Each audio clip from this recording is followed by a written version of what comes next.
1000 Toys Hellboy is in the DorkLair.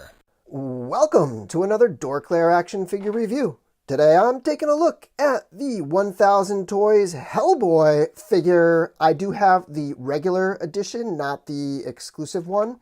The exclusive one that was direct from Dark Horse has the swap out horns that are fully not shaved off horns.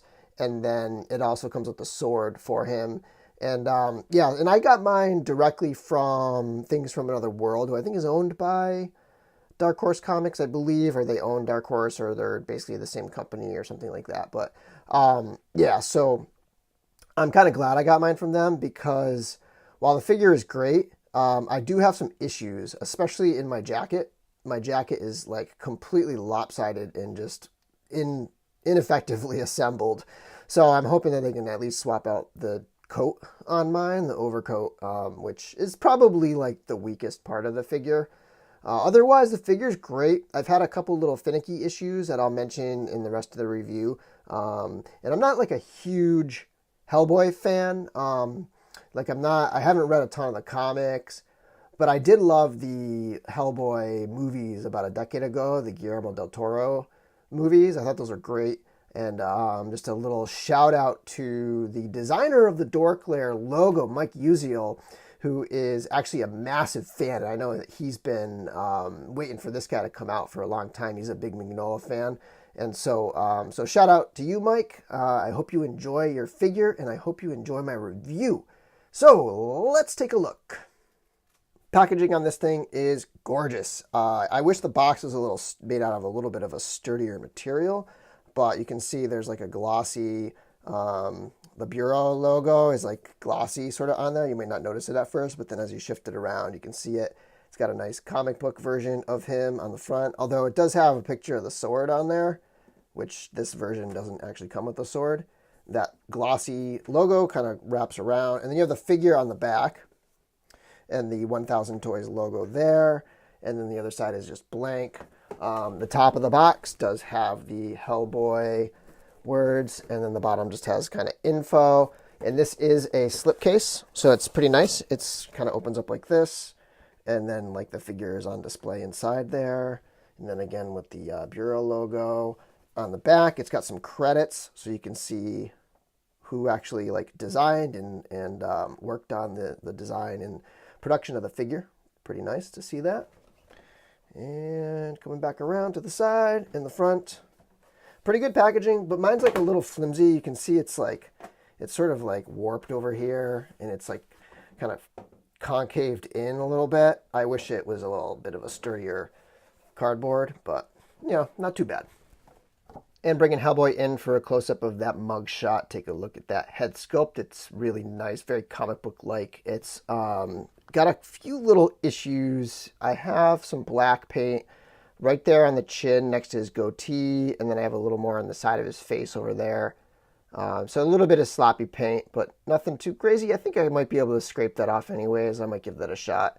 I will be waiting, though, to see what Things from Another World say about my replacement coat before I start messing around with the figure too much. You can see the ponytail sculpted in the back there, nice sculpted hair. And then the horns look pretty good. They're separate pieces, so you can see a little bit of gap there, but it's not too bad. And they pop in and out very easily so that you can swap them onto the spare head, which we'll take a look at with the accessories. And the eyes are a nice solid yellow color, and I think the paint on my eyes is it's very nice. There's a lot of great shading, as like you can see the black around the eyes shades into the red of the face, and then you have the very crisp line where the black meets the yellow of the eyes. So very striking paint job on those eyes, in my opinion. And then moving down the body, you have the torso. A lot of this figure is covered in a soft material. So this torso piece and up in the neck, all of this is a rubber. And then the arms are that same kind of rubber as well. And there's like a skeletal structure underneath. The legs themselves are plastic, and then the pants are a sculpted plastic too. And then the belt is a rubber piece that can almost partially be sort of removed. And the holster is a rubber piece as well. and the tail is rubber. So there's a lot of mixed stuff here. There's a lot of mix between like rubber and hard plastic. But I think that, you know, if you look at that piece right there, which is hard plastic, or the lower arm right there, which is hard plastic, and then transition into the rubber, they did a good job of matching it up really well. And again, with the black shading, it's got a very nice contrast to it, so that it really brings out the definition of the molding on that rubber piece there. So lots of little scars and scratches, all with that same kind of black wash mixed in there. So very nice looking figure, very very comic book looking. And then moving down into the shorts here, so lots of great details going on in this belt. This is a little separate piece here. It's kind of misplaced here. So this is the cross hanging from the chain, and then this can peg out and then back in. So that goes on like this, and then the pistol can come out of there as well. So that's a functioning thing. And coming around to the back of the belt and the legs and the shorts. So yeah, it's a pretty cool looking figure. You can see the boots. There's a black sort of leather boot kind of thing going on there, and then it transitions into like the hooves, the demon hooves right there. You do get a little breakage sometimes in the sculpt. So where the ankles are, you can see there, like you can see the red under color of the joint in there, and then on the knees, you can see it's a very shiny like joint under the knees there. And the tail comes separately, and you just sort of peg it on the back right here. Gonna look at the hand. It's also painted pretty well, but it definitely feels like a little light. Like I wish there was a little more kind of sculpted work going on there. These almost feel like they're just on the surface rather than sculpted in there. So it contrasts a little with the rest of it. And obviously, like, the fingers are going to be wacky looking, but still, that gives it this wide range of articulation. And you can have them grabbing a hold of things and, you know, working with that hand really nicely. So it's, you know, it's sort of a trade-off. It looks a little weird. It looks a little like toy-like rather than how kind of serious the rest of the figure looks. But then, you know, you wouldn't really have the articulation if you didn't have that.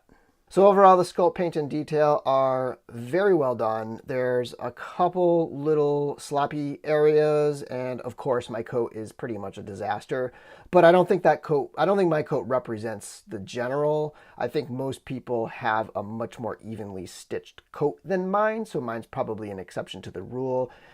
Overall, it's an excellent looking figure. And just bringing in a couple other figures just to show his size. He's about 7 inches, and he probably scales appropriately, being a large demon type character, with you know, the synthetic human, which I think is supposed to be like a regular human size. That's the only other 1000 Toys figure I have. And then bringing in a Mezco 112 Collective Batman. He's still a little bit taller than that. Again, he's about 7 inches. And a Mythic Legions elf. And finally, a manga realization figure. This is the Captain America. So those realization figures are very large. It's a 7-inch scale, whereas this is like a 6-inch scale. So it makes sense that it's about 7 inches. For accessories, he comes with this extra head sculpt with the bearing his teeth there. So gritting his teeth a little bit more. And those horns just peg right into this head. So looking pretty good. And he's got a holster that I showed a little bit earlier. The flap opens up here, and the pistol can go right in pretty easily. And the pistol itself, it's painted in a gunmetal, and then it's got a brown wooden handle. Nothing spectacular. I'm not terribly impressed with the paint job on the gun, but it's nice. I like the sculpt on it. Reminds me of the comic very much. He comes with 3 hands. He's got one regular relaxed hand, and then he's got one trigger hand for holding the gun. They're pretty stiff, but I found that to get it into the hand, go in at this angle right here, and then it goes in pretty nicely. So the hand holds it pretty well. Nice snug fit. It's not loose or anything. Looks pretty good holding it. And then it's got one action hand right here. So, and the hands are painted very nicely. They continue that same kind of black wash throughout the wrinkles and stuff, but very stiff hands. And like I said, the coat, you can see how much further out that side is than that side. And yeah, I mean, it's just not a great piece. It's just very miscut and missewn, misaligned. So hopefully they'll be able to replace mine for me, and I'll have a complete figure again. But right now, this coat, I just cannot stand it.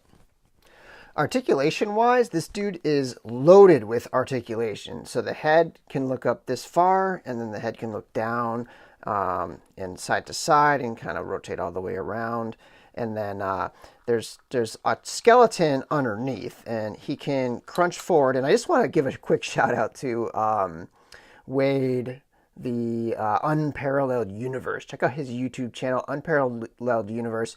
He's been a very big supporter of the DorkLair, and I appreciate that very much. And he actually really put this thing through the works and really pushed the articulation so that his viewers could really see how far it can go. So this guy can crunch. It's got a ratcheting joint in there in the middle, and he can crunch far, like incredible amount. There will be a little bit of gap because that outer plastic thing sort of just stops right there. So in certain poses, there might be some gap showing, and then you can sort of ratchet it back up underneath. Let me see if I can show you the bits a little bit. So you can see a little bit in there of the bits. And then he can rotate, as you saw that ball at the waist. He can sort of crunch at that point and then rotate as well at that point. And he can, I mean, you can get some incredibly like dynamic poses out of him. The plastic stuff or the rubber stuff is going to kind of like warp and bend as you move it. And it'll get out of the way, but it might look a little weird in certain poses. It's also that same kind of rubbery material around the arm, which is a skeletal piece too. But it's kind of nice because that shifts around. See how it kind of moves with the arm and keeps the look of the figure pretty tight without having a ton of like joints showing. So anyway, so the arm can come up this far. It can clearly rotate all the way around. It's on a big ball joint at the shoulder right there. So there's a lot of good movement there. He can come across his shoulder. And again, like that plastic that rubber is going to get out of the way pretty well and give him a chance to come across the chest pretty nicely. And so the elbow can actually articulate a ton because there's like this piece that also moves within the hand. And so there's a big joint at the elbow, but then the hand has a joint as well, as you can see right there. Very nicely articulated. I guess we can stay with the hand here. So there's a ball joint at the wrist right there. And then the whole hand is articulated. I mean, I can't even count how many points of articulation this thing has, but you can get a sense of the thumb has like 4 pieces right there, and then each finger has 4 as well. So lots of movement in the hands. It's going to look a little weird like that, but generally you're going to be able to get it into like a ton of different poses and stuff. So very nicely articulated hand, very innovative and different and really neat. And it does settle like kind of like right back into that fist position and kind of holds that fist nicely. And then the other arm is roughly the same. The elbow can articulate that far. And then the wrist is on a ball. I did have some trouble with this. Like I popped the hand off and it actually separated at the ball joint, and it was kind of a pain in the butt to get back together. So another little finicky part with it. Again, the waist can turn a lot. The legs are also on a ball joint. They can rotate out this far and then back down. It was very stiff out of the box, but I was able to get articulation at the thigh joint right there. And then the knees are double jointed. And you can kind of like see that there's going to be some breakage in the look there, but the articulation is pretty nice at the knees. And then the foot can hinge back and forth pretty well. It's got that angled joint there. Can hinge up and down this way. It can come up this far and it can come down that far. So yeah, so this guy can get into like a lot of cool poses. The articulation really is a highlight, as it should be with a 1000 Toys, because if you've seen the if you've seen the synthetic human, it's quite impressive what these guys have been able to do with innovating articulation and making some really neat choices in how it's designed and engineered. And yeah, I like the figure a lot. I really wish mine didn't have a messed up coat because it kind of like takes the buzz off for me. But generally it's great. And the tail, as you can see, can sometimes help with the balance too. So if you want to get him into like a really like deep pose, the tail can sometimes be like a little kickstand for him. And yeah, so awesome figure. It's not without its issues. At least mine is not without its issues, but generally the impression is that I like it very much. Finally, I just want to give a big thank you to all of my subscribers. You guys have been great. There's been a lot of great interactions in the comment sections. And we hit a new milestone very recently. We are up to now 500 subscribers, which I know is just a drop in the bucket for a lot of the other YouTube channels. But for me, it's a lot. And I'm very thankful for my audience. Without it, I would not be doing it. And it's the reactions and the conversations and the people you meet that really make it worthwhile. So thank you very much. And until next time, may the force be with you.